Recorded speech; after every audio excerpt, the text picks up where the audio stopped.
संत कबीर से किसी भक्त ने प्रश्न पूछा है,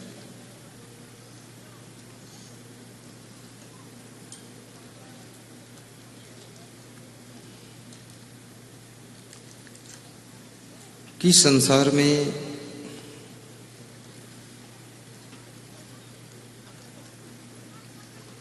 मनुष्य सबसे अधिक बुद्धिमान प्राणी है।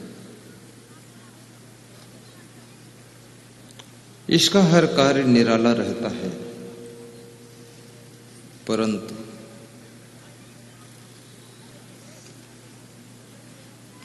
ये मनुष्य इतना चिंता, टेंशन, दुख, असमंजस, उलझन का शिकार क्यों होता है? बचपन में जो खुशियां थी वे खुशियां जवानी में कम हो गई। जवानी में जो थोड़ा सा आनंद था, बुढ़ापा आते आते वो भी विदा हो जाता है। और जीवन भर मनुष्य को दुख देने वाला कोई मनुष्य ही होता है। आप पशु पक्षियों से उतना दुखी नहीं है जितना मनुष्य से दुखी है। तो इस दुख से पार होने का उपाय क्या है? चिंता और असमंजस, टेंशन और तनाव, इससे क्या हानियां होती है?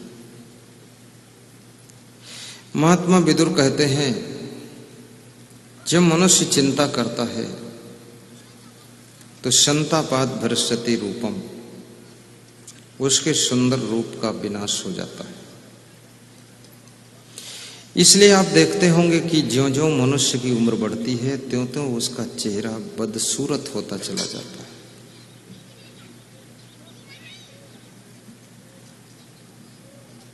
और कितने लोगों के मुंह का शक्ल इतना बिगड़ गया है, वे जब शीशा में खुद को देखते हैं तो उनको लगता है कि मैं खड़ा हूं कि कोई भालू खड़ा है। लाठी लेकर भालू आया, छम छम छम, ढोल बजाती मिड़की आई, ढम ढम ढम, ऐसा चेहरा हो गया है। अभी मैं झारखंड में था, वहां की राजधानी जो रांची है, तो एक सज्जन का मैंने मुंह देखा। ऐसे तो बहुत लोगों का मुंह देखा हूं, पर उनका मुंह बड़ा भयानक, बदशक्ल, भूत पिशाच निकट नहीं आवे। देख करके मैंने कहा कि ऐसी शक्ल कैसे बिगड़ गई है, तो रोने लगे। और उन्होंने कहा कि गलतियां दो किया हूं।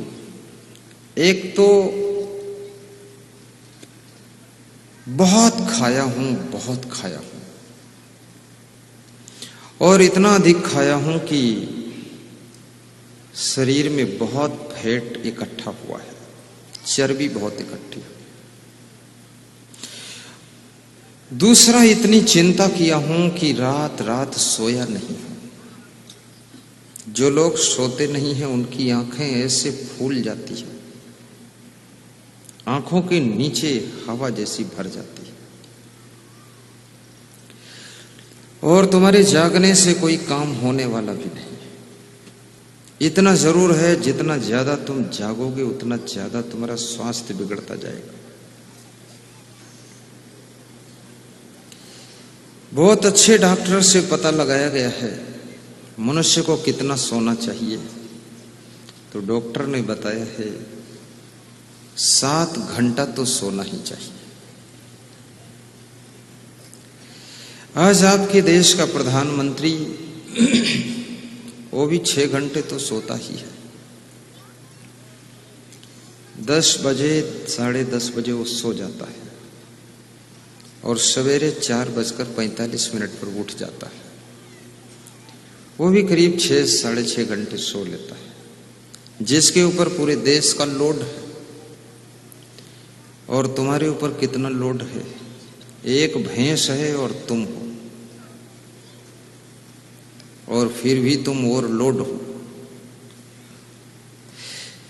और कितने लोग सोचते हैं पूरे परिवार का भार सब हमारे ऊपर ही है, बहुत चिंता करते हैं।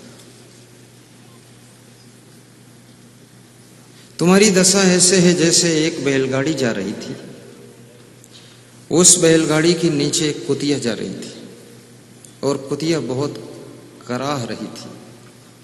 तो किसी गांव में बैलगाड़ी निकलती है तो गांव की दूसरी कुतिया ने उससे पूछा कि बैलगाड़ी तो बैल खींच रहे हैं, तू बैलगाड़ी के नीचे नीचे चल रही है, तू क्यों करा रही है? तो उसने कहा ये बैलगाड़ी का वजन तो मेरे ऊपर ही सब है। देखने में लगता है कि बैल खींच रहे हैं, बाकी ये लोड तो मेरे ऊपर ही। तब तक योगान योग बैलगाड़ी के पहिए का धुरा टूट गया और बैलगाड़ी गिरी तो उस कुतिया की रीढ़ पर गिरी और कुतिया की रीढ़ टूट गई। कुतिया नीचे दबी तड़फ रही थी। तब दूसरी कुतिया ने कहा कि अगर बैलगाड़ी का लोड तेरे ऊपर था तो बैलगाड़ी गिरी है तो तू दब कैसे गई है, क्योंकि तू तो बैलगाड़ी को थामे हुई थी। तो उसने कहा कि अब मुझे पता चला कि बैलगाड़ी का लोड मेरे ऊपर नहीं था, बैलगाड़ी तो बैल खींच रहे थे, हम खामखा नीचे चल के कराह रहे थे। ऐसे कितने लोग खामखा अपने परिवार का ओवरलोड लादे हुए हैं। ये परिवार तो अपनी व्यवस्था सिस्टम से चलता है, तुम फालतू टेंशन मत लीजिए। समय पर सो जाइए, खाने के समय खाइए, सोने के समय सोइए, हंसने के समय हंसिए और काम के समय काम कीजिए, आराम के समय आराम कीजिए। ये जिंदगी जीने का फार्मूला है, यहीं से सुख की शुरुआत होती है।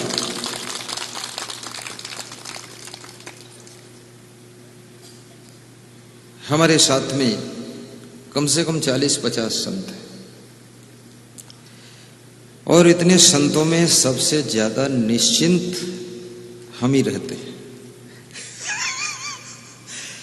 हम इनके गुरु हैं और हम ऐसे सोते हैं जैसे कोई बच्चा सोता है, बहुत फट से सो जाता है।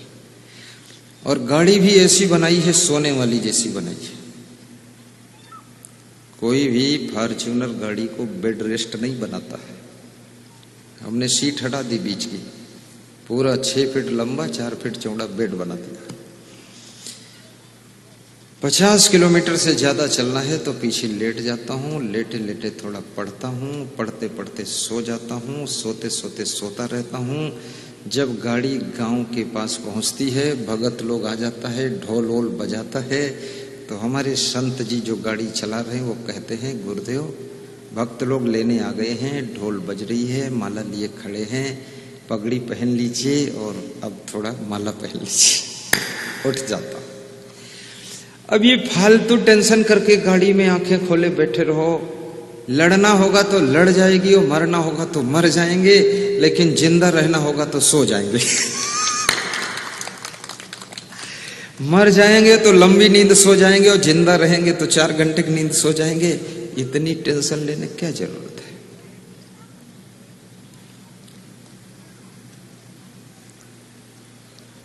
और हमारे पास में हमारे साथ संत भी ऐसा ऐसा है, महान संतों की टीम है, बुद्धिमान संतों की टीम है। सावधान हो इष्ट सदा ही अपने काम में पूर्ण रहाई। अपने अपने कार्य में सब कंप्लीट रहते हैं। किसी को ट्रेन पकड़ना होता मैं कभी नहीं जगाता हूं कि तुम उठो ट्रेन छूट जाएगी। आपको पकड़ना है तो पकड़िए, और नहीं पकड़ना तो छोड़िए, फिर दूसरे दिन पकड़ लेना। उसके लफड़म क्यों फंसोगे? ट्रेन उसको पकड़ना है और रात भर हम जाग रहे हैं, हम क्यों जागे? तुम्हारे बच्चे को पढ़ना है, वो कुंभकर्ण की तरह सो रहा है और उसकी माँ डंडा लेकर बैठी है, नालायक को जगा रही है कि उठो लाल आंखें खोलो, चाय लाई हूं मुंह धोलो, बीती रात कमल दल फूले, उनके ऊपर भौरे झूले, उठ जा कुंभकर्ण। वो सो रहा है। पढ़ने वाला पढ़ना नहीं चाहता है, और जिसकी पढ़ने की उम्र निकल गई वो डंडा लेकर उसको पढ़ा रहा है। वो कैसे पढ़ेगा? पढ़ने वाले लोग अपने आप जागृत हो जाते हैं। मेरे गुरु ने कभी मुझसे नहीं कहा कि तुम पढ़ो, कभी भी। जब सब सो जाते थे तो मैं उठता था, रात में 1 बजे तक खड़े खड़े कहीं बल्ब जल रहा है, उसकी रोशनी में श्रीमद् भगवत गीता लेकर 2 घंटे में 29 श्लोक याद करके तब सोते थे। पैरों में मच्छर काटते थे। तब कोई पंखा चलाने वाला भी मेरे पास नहीं था कि पंखा डुलाए। ये तो सब संत बाद को आए हैं। जिसको जो करना है उसको खुद फिक्र होना चाहिए। दिवाली का समय था, माँ बाप घर की सफाई में लगे हुए थे, तो बाप के हाथ में एक मार्कशीट आई और मार्कशीट में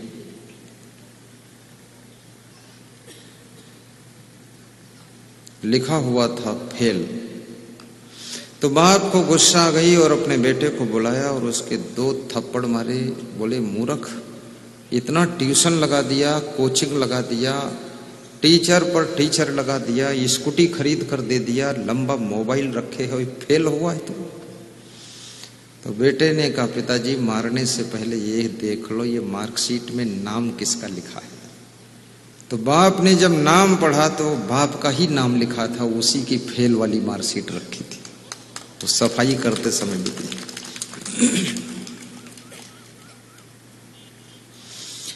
लेकिन ये भी याद रखना, आपका बाप फेल हो गया इसका ये मतलब नहीं कि तुम भी फेल हो जाओ। बाप नहीं पढ़ पाया इसका मतलब ये नहीं तुम भी मत पढ़ पाओ। बाप महान नहीं बना इसका अर्थ ये नहीं कि तुम भी शैतान बनो। नहीं, बाप बाप है, आप हैं। बाप जो बना उतना ठीक है, और तुमको जो बनना है वो बनने के लिए तैयारी कीजिए, संकल्प लीजिए। नरेंद्र मोदी प्रधानमंत्री का बाप कब प्रधानमंत्री बना था, लेकिन आज वह प्रधानमंत्री बने। मायावती का बाप कब मुख्यमंत्री बना था, वो मुख्यमंत्री बनी। और मुलायम सिंह का बाप कब मुख्यमंत्री बना था, वो मुख्यमंत्री बने। याद रखना, बाप जो बना है ठीक है, नहीं बना वो भी ठीक है, लेकिन आपको जो बनना है उसके लिए संकल्प लेकर के काम करना शुरू कीजिए। तुम्हारी मां पढ़ी लिखी हो न हो,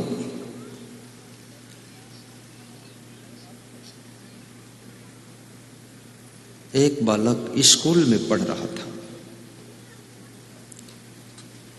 शैतान बहुत था, बच्चों को पीटता था। मास्टर कुर्सी पर बैठने चलते थे तो कुर्सी पीछे हटा लेता था तो मास्टर नीचे गिर जाते थे। बहुत शैतान था।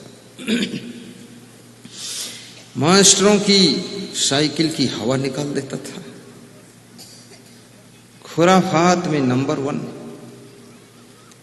सब शिक्षक परेशान हो गए, स्कूल के विद्यार्थी भी हैरान हो गए। तो शिक्षक ने इंग्लिश में एक लेटर लिखा और उस लेटर को उस बालक के हाथ से उसके घर भिजवाया। उस बालक का बाप पहले ही मर चुका था, केवल मां थी, और कहा कि अपनी मां को दे देना। उस बालक ने लाकर वो लेटर मां को दिया और मां ने जब पढ़ा तो मां थोड़ा सोच में पड़ गई। तो बालक ने कहा कि मां, मेरे शिक्षक ने इसमें क्या लिखा है, पढ़कर सुनाओ तो सही। तो मां ने कहा, बेटा, इसमें लिखा हुआ है कि आपका बेटा बहुत बुद्धिमान है और इसका दिमाग इतना तेज है कि इसको हम लोग पढ़ा नहीं सकते, हमसे ज्यादा नॉलेज है इसको कोई बहुत अच्छे टीचर से पढ़वाइए।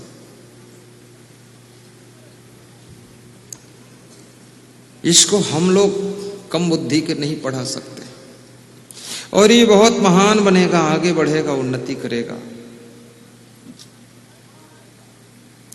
बालक बहुत खुश हो गया कि मैं बुद्धिमान हूं, महान हूं, भविष्य अच्छा है। और वो बालक आगे चल करके वैज्ञानिक बन गया।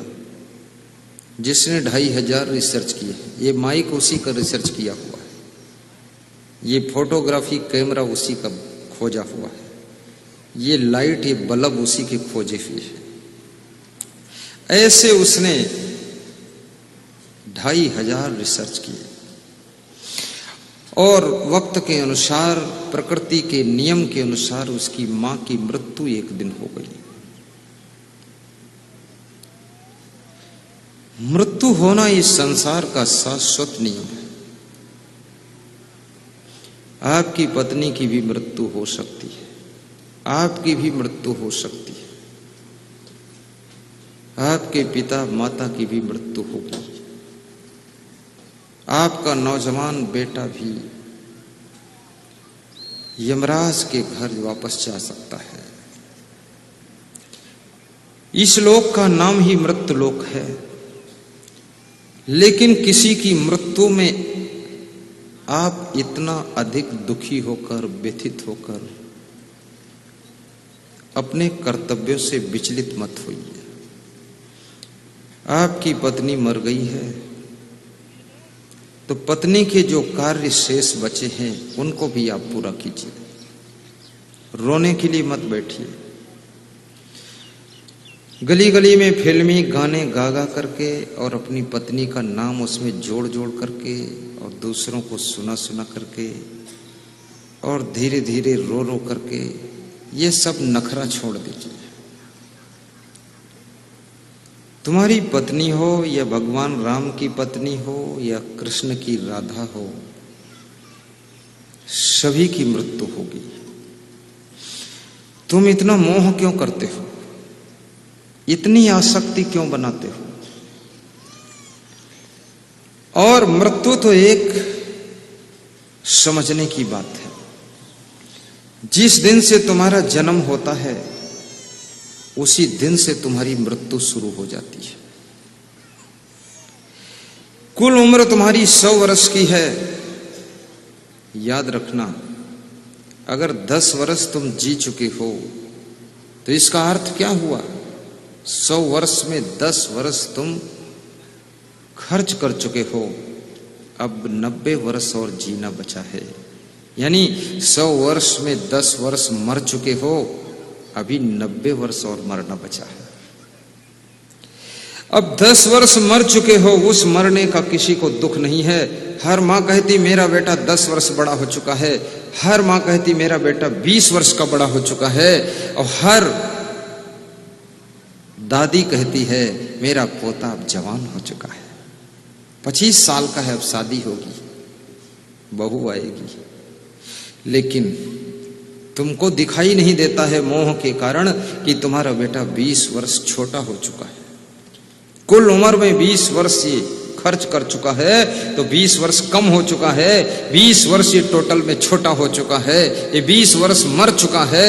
अब इसको 80 साल और मरना बाकी है, 80 साल और जीना बाकी है, 80 साल और खर्च करना बाकी है। तुमको उधर से दिखाई ही नहीं देता है, तुम इधर से देखते हो कि 20 साल का बड़ा हो गया है, पर सच्चाई ये है कि कुल उम्र में 20 साल छोटा हो गया है। अगर इस सच्चाई को समझ जाओ तो किसी की मृत्यु से तुम व्यथित नहीं होगे, घायल नहीं होगे। और जो मर गया है उसके मरने से प्रायः सभी लोग कहते रहते हैं कि इनके मरने के बाद ये घर चलेगा नहीं। कोई बोलता ये गुरुजी जब नहीं रहेंगे तो आश्रम नहीं चल पाएगा। कितने लोग बोलते हैं ये प्रधानमंत्री जब नहीं रहेंगे तो कौन देश चलाएगा।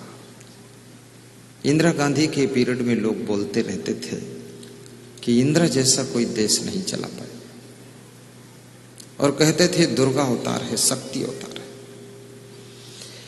और उसके बाद इंदिरा तो मर गई, शक्ति अवतार, शक्ति वापस चली गई। उसके बाद न जाने कितने लोग प्रधानमंत्री हो गए। देश चलता रहा, कम चला, ज्यादा चला, अच्छा चला, थोड़ा चला, लेकिन चला।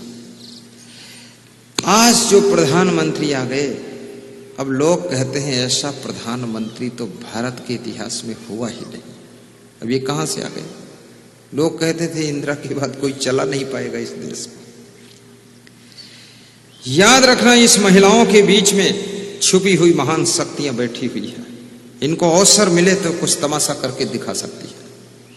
इन पुरुषों के बीच में भी बड़े बड़े बुद्धिमान लोग छिपे हुए बैठे हैं, लेकिन चांस नहीं मिलता है तब तक ये चुप हैं, और चांस मिलते ही ये चमत्कार अपना दिखा सकते हैं। किसके पास में कितनी बुद्धि का खजाना है किसको पता है,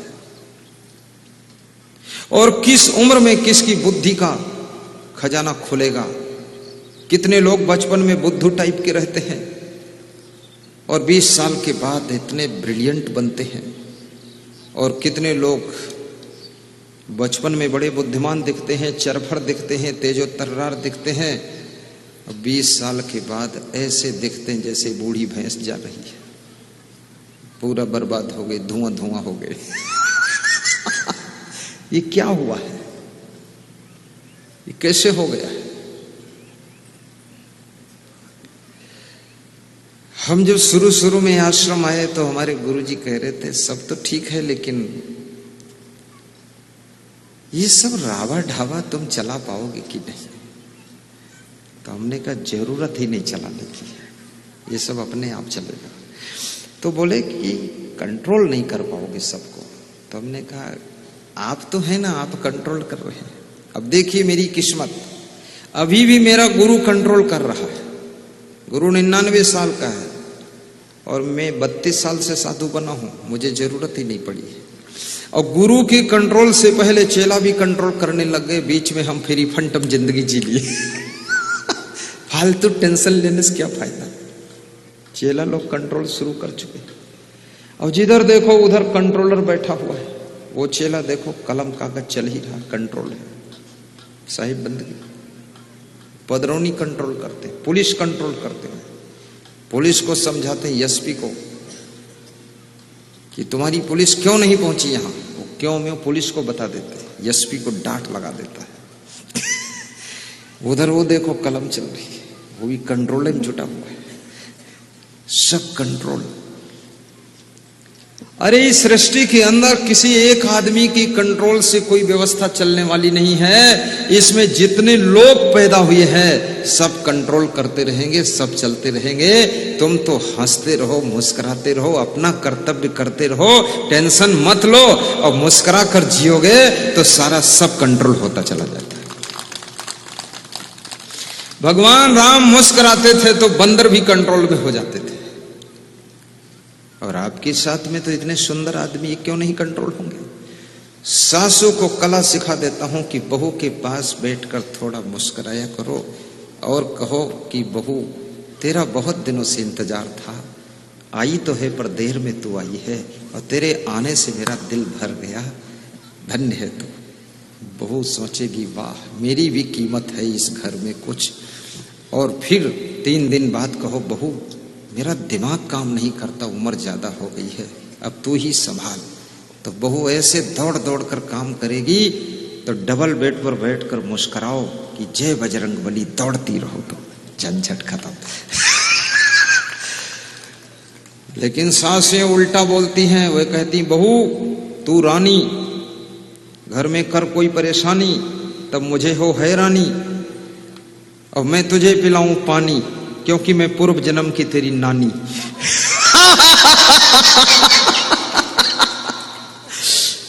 पूरा नरक बना रखा है। शुरू से ही उसको ढंग से सेट करो, और बहू को बहू मानो, बेटी वोटी मत मानो। कितने लोग कहते हैं हम अपनी बहू को बेटी जैसे रखते हैं, वही तो गलत बात है।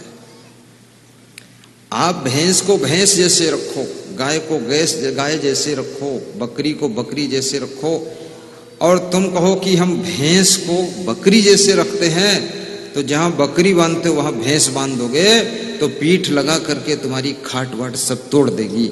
इसलिए भैंस को भैंस जैसे रखिए। ये बहू है, इसको बहू जैसे व्यवहार करो, इसको बेटी जैसे करने क्या जरूरत है? क्योंकि बेटी और बहू में जमी आसमां का फर्क होता है। बेटी के तुम थप्पड़ मार दोगी तो हंस देगी, मुस्कुरा देगी और कहेगी मम्मी क्या गलती हुई है, लेकिन एक थप्पड़ तुम लगा कर देख लो अपनी बहू के, उसी दिन तुमको पूरनपुर की कोर्ट में पहुंचा देगी। तुम कैसे कहती हो कि बहू को हम बेटी जैसे रखते? क्यों रखते हो उसको? बिल्कुल मत रखो। शिष्य को शिष्य जैसे रखो, पुत्र को पुत्र जैसे रखो, बाप को बाप जैसे मानो, ससुर को ससुर जैसे मानो, सासू को सासू जैसे मानो। फालतू उसमें नाम जोड़ते हो, सासू माँ, कहां से फालतू बात करते हो? सासू सासू है, माँ माँ है, हवाई जहाज है, साइकिल साइकिल है, गुरुजी गुरुजी है, संत संत है। जो जो है उसको वो मानो आप, उसमें एक में ज्वाइंट क्यों करते हो? और यदि सासू को सासू मानकर तुम रहोगे तो आपके घर में शांति ज्यादा रहेगी। क्योंकि हर बेटी अपनी मां के साथ में खटमटाई कर सकती है, गलती कर सकती है, जिद कर सकती, हट कर सकती है, लेकिन वो सारी आदत अगर सासू के सामने करेगी तो सासू तो एटम बम का विस्फोट कर देगी। सासू इतना बर्दाश्त नहीं कर सकती जितना तुम्हारी मां सह सकती है। इसलिए सासू से थोड़ा डरा करो। डरने से गलतियां कम होती है। गुरु से भी डरा करो, अपने से जो बड़े हैं उनसे डरा करो, और बहू से भी डरा करो। डर करनी डर परम गुरु, डर पारक डर सार, और डरत रहे ते ऊबर गाफिल खाई मार। डरने वाले गलतियां कम करते हैं, और किसी को न डरने वाले बहुत बड़ी बड़ी गलतियों में गिर जाते हैं। और गलती हो जाए, एक बार गलती हो जाए तो उसे भूल कहते हैं। क्या कहते हैं? भूल कहते हैं। और बार बार गलती हो तो उसे क्या कहते हैं?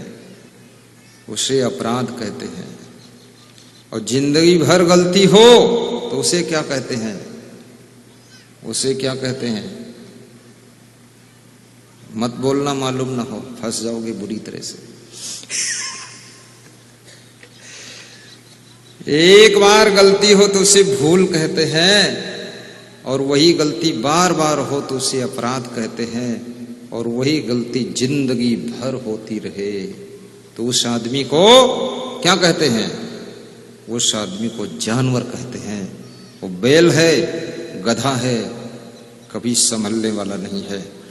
बैल को कितना समझाओ वो समझने वाला नहीं है।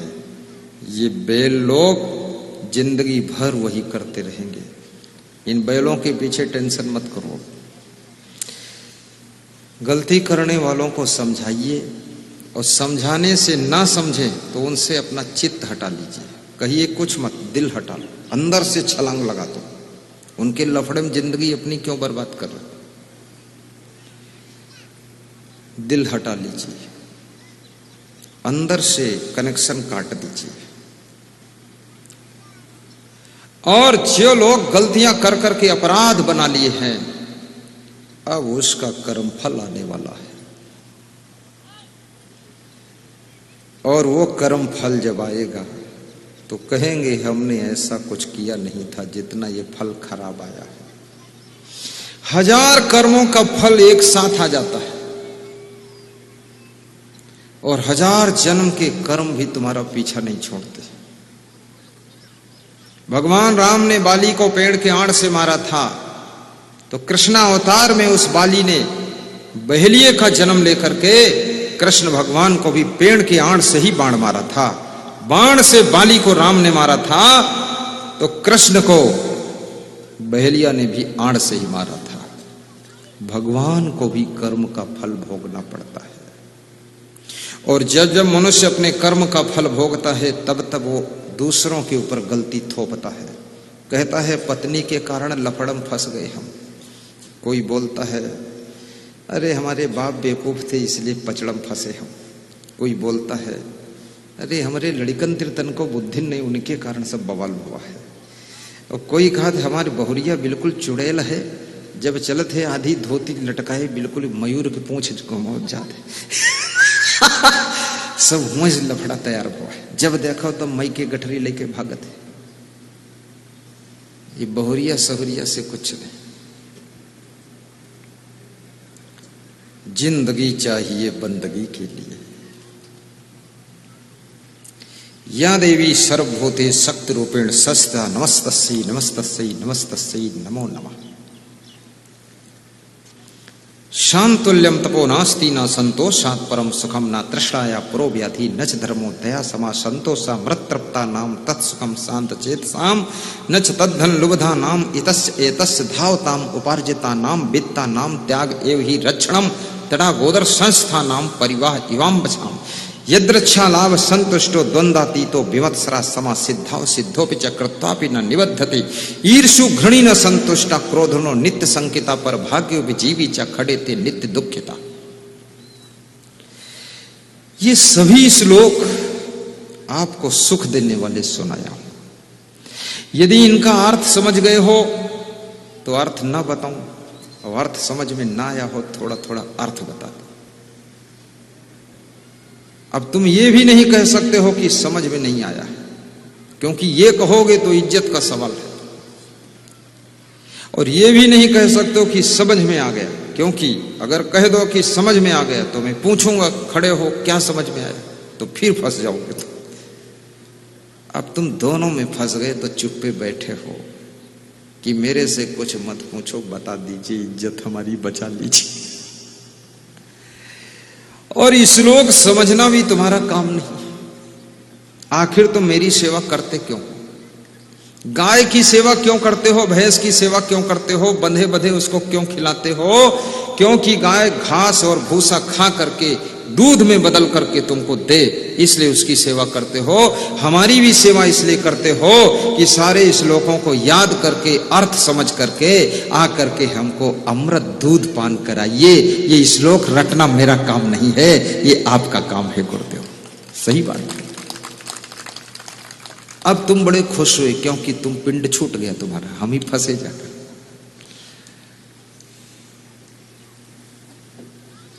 क्या है भाव? शांतुल्यम तपो नास्ति।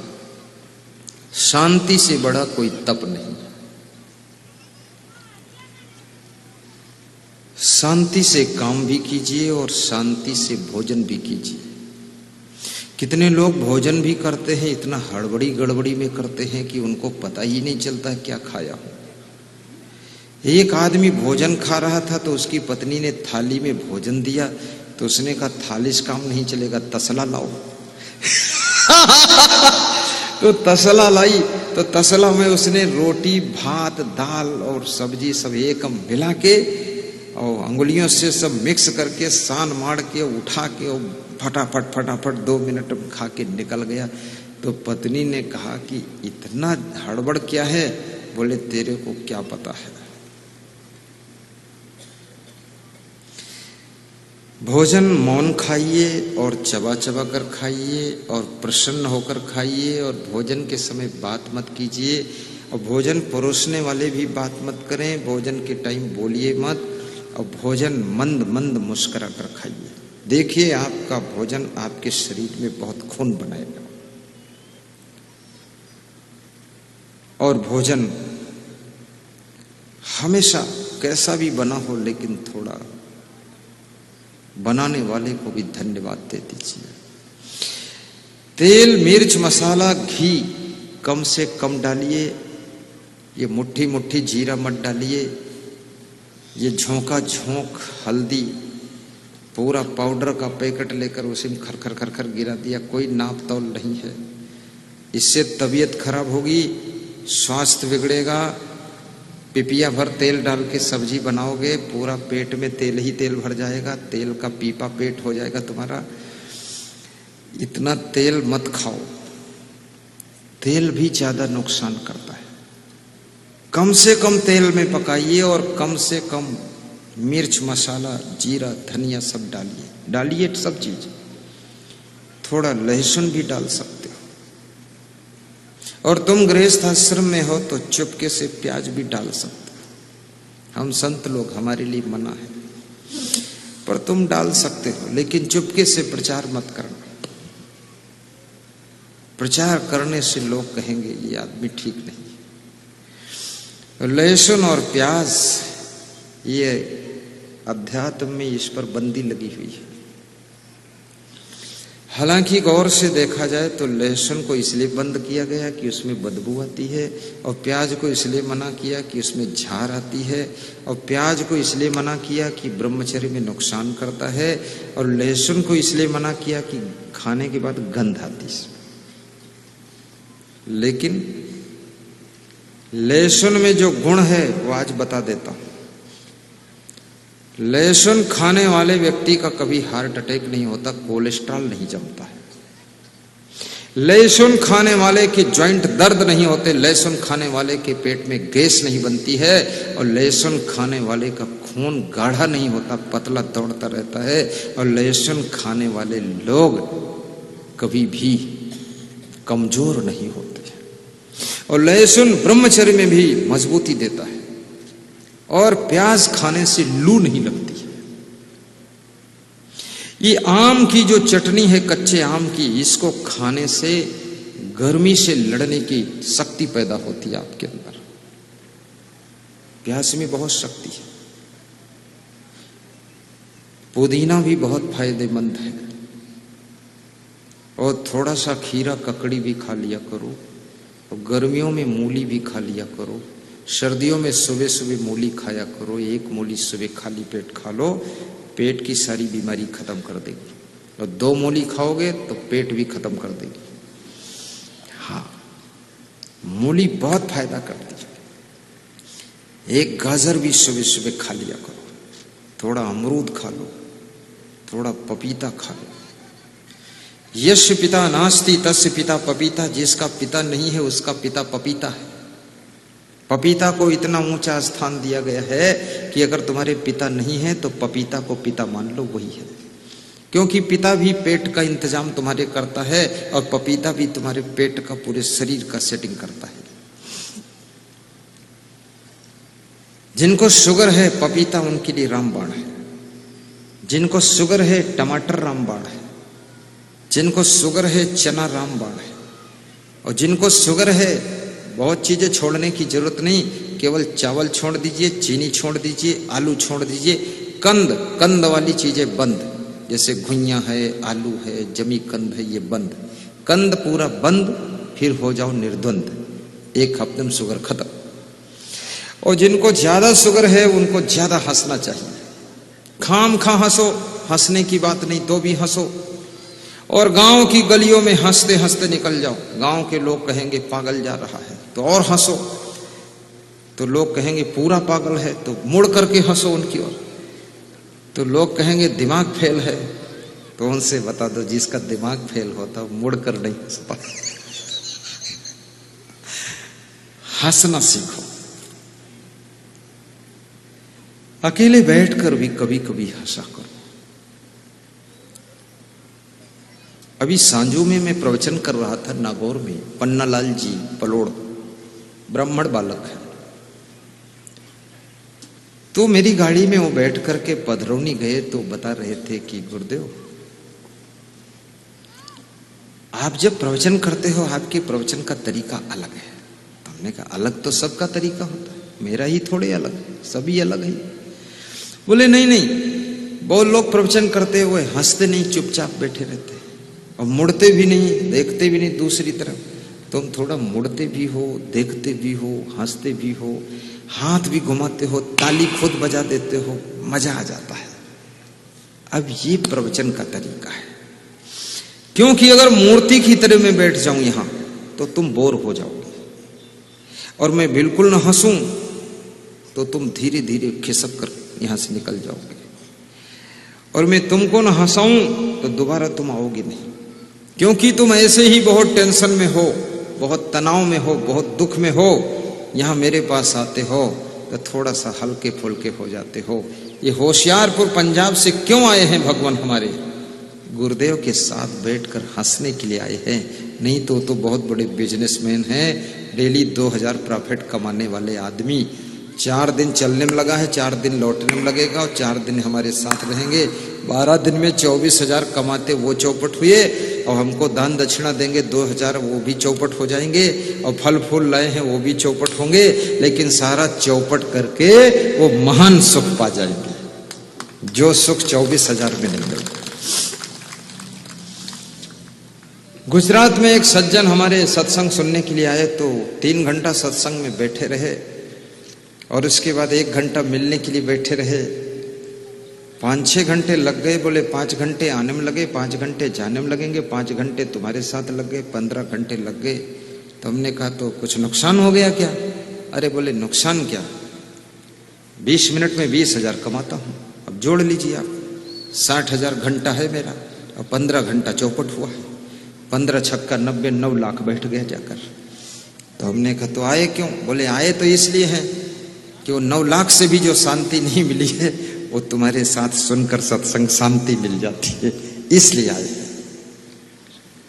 जिंदगी में पैसा ही सब कुछ नहीं है। कितने लोगों ने पैसे को परमात्मा मान लिया है।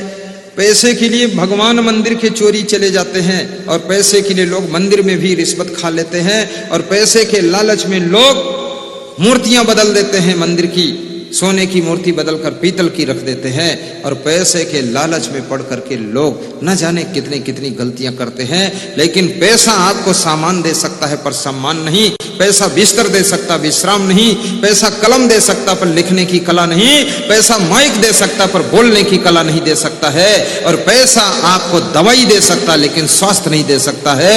जहां पर पैसा भी हार जाता है वहां पर सत्संग का ज्ञान काम आ जाता है। ऐसी मरी मराई तालियां तुम बजा रहे हो, लगता है कि मरघट पर किसी को दफनाने आए हो। इतना कमजोर क्यों हो? हनुमान चालीसा कह रही आपन तेज समारो वापे, और तुम आपन तेज पता नहीं कहा किधर फेंक दियो। तेज ओज कुछ दिख नहीं रहा। नाम तो तेज प्रताप सिंह है पर तेज ओज है नहीं। ये धमदार वो शहर नहीं जिसमें गंदगी साफ करने के लिए नाली ना हो, और वो गांव नहीं जिस गांव में परस्पर प्रेम से जीने की परंपरा ना हो। वो किचन नहीं जिसमें भोजन करने के लिए अच्छी थाली ना हो। वो मकान नहीं जिसमें रोशनी आने के लिए और मच्छरों से बचने के लिए खिड़की और जाली ना हो। वो ट्रैक्टर नहीं जिसमें सामान ढोने के लिए पीछे ट्राली ना हो, और वो ससुराल नहीं जिसमें साला और साली ना हो, और वो सभा नहीं जिसमें जोरदार ताली ना हो। अब बहुत लोग खुश हो गया है। क्यों खुश हुआ? साला साली के नाम से खुश हुआ है। ये साला साली ऐसे इंजेक्शन हैं, 80 साल का बूढ़ा खाट पर पड़ा हो, उससे कोई आकर बता दे तुम्हारी साली आई है, एक झटके में उठकर खड़ा होता है, पूछता है किधर है। ये रिश्ते इतने ताकत देते हैं। सीधे बैठ जाओ, गाइए, भजन गाइए।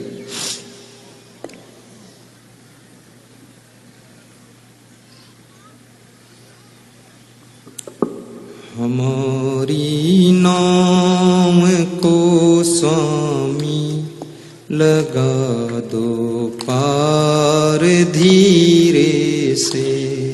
हमारी नाव को स्वामी लगा दो पार धीरे से। लगा दो पार धीरे से, लगा दो पार धीरे से। लगा दो पार धीरे से, लगा दो पार धीरे से। हमारी नाम को स्वामी लगा दो पार धीरे से। हमारी नाव को स्वामी स्वामी बहुत सुंदर। लगा दो पार धीरे से। अंधेरे में उजाले के लिए इतना यत्न ही है। अंधेरे में उजाले के लिए इतना यत्न ही है। लिए इतना यत्न ही है। लिए इतना यत्न ही है। दिखा दो सांवरी सूरत, दिखा दो सांवरी सूरत। बहुत सुंदर। मेरे सरकार धीरे से। हमारी नाम को स्वामी लगा दो पार धीरे से। हमारी नाव को स्वामी लगा दो पार धीरे से। लगा दो पार धीरे से। लगा दो पार धीरे से। जगत के झाड़ झोंकों से ये नैया डिग नहीं सकती। जगत के झाड़ झोंकों से ये नैया डिग नहीं सकती। ये नैया डिग नहीं सकती। ये नैया डिग नहीं सकती। अगर गुरुदेव चरणों का रहे आधार धीरे से। अगर गुरुदेव चरणों का रहे आधार धीरे से। हमारी नाव को स्वामी लगा दो पार धीरे से। हमारी नाव को स्वामी लगा दो पार धीरे से। लगा दो पार धीरे से। लगा दो पार धीरे से। बोलिए सद्गुरु भगवान की जय।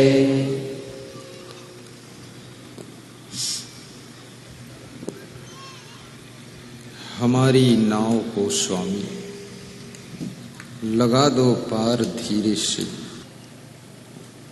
जिसमें राम का वनवास हुआ, भगवान श्री राम अयोध्या छोड़कर जब वन में जाने लगे तो उनके चेहरे के ऊपर दुख की रेखाएं नहीं थीं, बल्कि राम के मुखमंडल पर पिता की आज्ञा का पालन करने का हर्ष था। और उनसे ये भी पूछा गया कि तुम वन को जा रहे हो फिर भी दुखी क्यों नहीं हो? तो उन्होंने कहा कि ये गुरु वशिष्ठ की कृपा है। अगर गुरुदेव चरणों का मिले आधार धीरे से। विश्वामित्र गुरु का ज्ञान इस दुख को भी सुख में बदल रहा है। और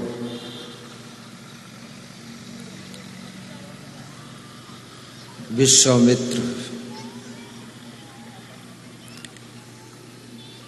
एक बहुत बड़े ज्ञानी महात्मा थे और उनके ज्ञान के प्रभाव से राम वनवास में भी दुखी नहीं होते। आपको यदि ज्ञान हो गया है तो याद रखना, आपके घर में कोई दुख आएगा फिर भी तुम दुखी नहीं हो, और घर में कोई भी घटना घटित होती है, घर में जितने सदस्य हैं सबके ऊपर बराबर प्रभाव नहीं पड़ता। कोई कम दुखी होता है, कोई ज्यादा दुखी होता है, कोई नहीं दुखी होता है। क्या कारण है? जिसके पास में जितना ज्यादा मोह है उतना ज्यादा दुखी होगा। और ये मोह भी बड़ा विचित्र है, न जाने कहां कहां आपको मोह हो जाए। और मोह में बंधा हुआ इंसान, कहते हैं जेल से छूटना आसान है, लेकिन मोह की जेल से छूटना बहुत कठिन है। इसलिए मैं निवेदन करूंगा, प्रेम तो सबसे करना, पर मोह से अपने को थोड़ा बचा कर रखना। मैं एक वैज्ञानिक की कथा आपको सुना रहा था। वो वैज्ञानिक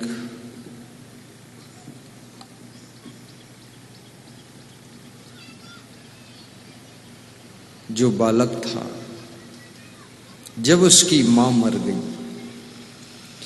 तब एक दिन वो घर के सामान को सेटिंग कर रहा था, तो उसके हाथ में वही लेटर आया जो लेटर उसके शिक्षकों ने लिखा था।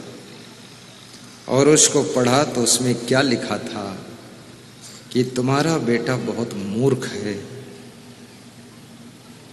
बुद्धू है, इसके दिमाग कोई नहीं है, इस मूर्ख को घर में काम लो, पढ़ने बढ़ने स्कूल मत भेजो, ये लिखा हुआ था। लेकिन उस लेटर को पढ़ करके उसकी मां ने क्या बताया था कि बेटे, शिक्षक ने लिखा है कि आपका बेटा बहुत बुद्धिमान है और इसको पढ़ाने भर का दिमाग हमारे पास नहीं है, इसको कोई हाई टीचर पढ़ाएंगे तभी ये पढ़ेगा। तो उस बेटे ने विचार किया कि मेरी मां ने झूठ क्यों बोला। तो उस लेटर के पीछे लिखा हुआ था, मां के शब्द थे कि बेटा, मैंने इसलिए झूठ बोला है कि जो शिक्षक ने लिखा है वो पूरा पूरा पढ़ के सुना दूंगी तो तेरा मनोबल टूट जाएगा, और इसलिए मैंने झूठ बोलकर सुनाया कि तुम बहुत बुद्धिमान हो, महान हो, तुमको पढ़ाने भर का दिमाग शिक्षकों के पास नहीं है, और वही शब्द मेरे जो तेरे मनोबल को बढ़ाने का काम करते हैं, वह शब्द तेरे को आज इतना बड़ा वैज्ञानिक बनाकर खड़ा कर